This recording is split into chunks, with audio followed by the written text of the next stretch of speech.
You are likely ignoring one of the most critical semiconductor transformations of this decade because you are too focused on the AI hype cycle. While everyone is chasing NVIDIA and AMD into the stratosphere, a quiet revolution has taken place in the semiconductor components sector, specifically with a company you likely think you know, but you absolutely do not. We are talking about Cirrus Logic, ticker symbol CRUS. For years, the Wall Street narrative on Cirrus Logic was simple, boring, and frankly bearish.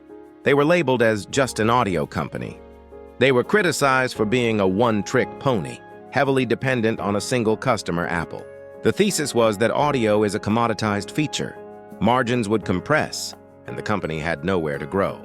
If you held that view in 2021 or 2022, you were forgiven. But if you hold that view today, in late 2025, after looking at the fiscal year 2025, 10K and the just-released September 2025 10Q, you are making a fundamental error. We are not looking at an audio company anymore. We are looking at a high-performance mixed signal powerhouse that has successfully executed one of the most difficult pivots in the hardware industry. The financial data we have in front of us today proves that the turnaround is not just a story. It is a mathematical reality printed in their GAAP filings. Today, we are going to deconstruct the fiscal year 2025 annual report and the Q2 fiscal year 2026 quarterly report to show you why the market is mispricing this growth. Let's start with the most painful part of the bear thesis, the dependency argument. Historically, Cirrus Logic generated the vast majority of its revenue from smartphone audio codecs. When smartphone volumes flattened, Cirrus flattened. But look at the revenue composition in the latest 10Q from September 2025. The growth driver has shifted. The company is no longer just putting amplifiers and codecs into phones. They are dominating the power conversion and haptics space. This is what they call high-performance mixed signal, or HPMS. In the fiscal year 2025 10K, we saw the inflection point. Revenue broke through the ceiling that had capped it for years. But it wasn't just volume, it was content expansion. This means they are selling more silicon into the same devices. They moved from selling $1 worth of chips per phone to selling $3, $4, or $5 worth. How?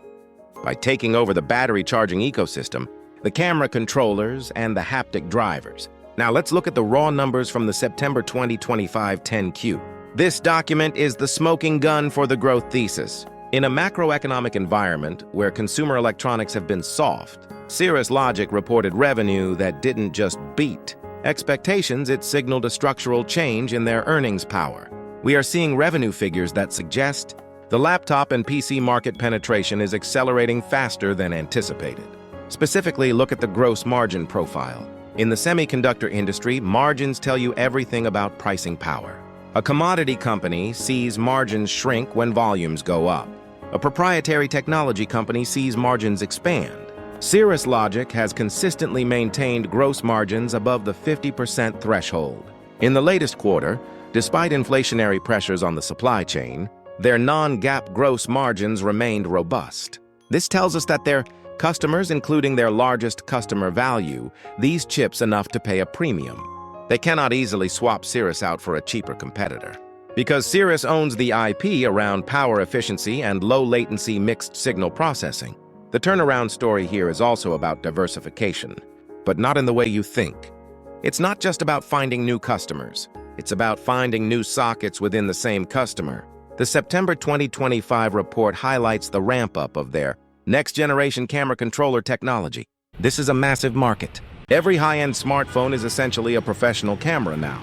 The complexity of controlling the lenses, the focus motors, and the image stabilization requires precise analog mixed-signal circuitry. Cirrus Logic quietly conquered this niche. This added a completely new revenue stream that didn't exist for them 5 years ago. Let's discuss the balance sheet because, in a high-interest rate environment, cash is king. Opening the 2025 10K, you see a fortress. Cirrus Logic has effectively zero debt. They have a massive pile of cash and marketable securities. Why does this matter for a growth thesis? Because it gives them the optionality to acquire technology, or more importantly, to aggressively buy back their own stock.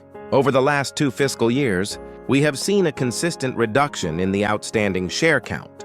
This is a management team that is essentially telling you, our stock is cheap, and they are proving it by buying it themselves. Furthermore, we need to address the laptop market. For years, Cirrus was locked out of the PC ecosystem, which was dominated by Realtek and others.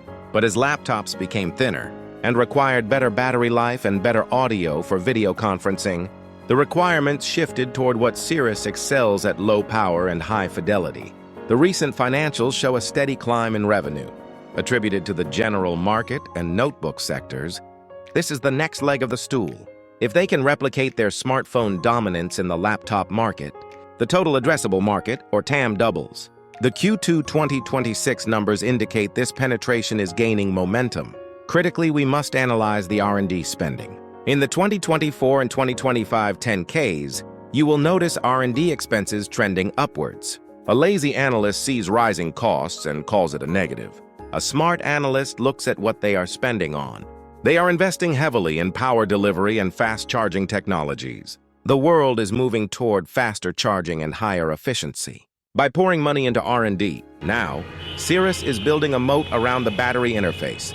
They are ensuring that for the next 3 to 5 years, they are the gatekeepers of power and flagship devices. Let's synthesize what we are seeing in the September 2025 10Q.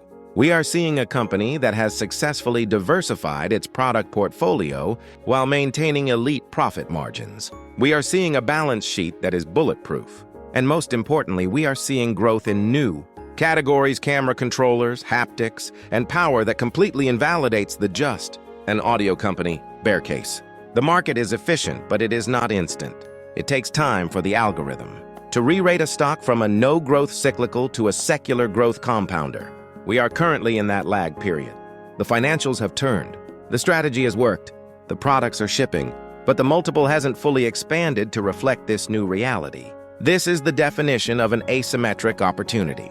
The downside is protected by the cash and the sticky relationship with the largest tech company in the world. The upside is driven by the expansion into every other battery-powered device on the planet. Stop looking at the rearview mirror of 2021. Look at the windshield of 2026. Cirrus Logic has rebuilt its engine, and the financial statements prove it is running faster and more efficiently than ever before. This is a turnaround that has already happened fundamentally, and the stock price is just beginning to wake up to it.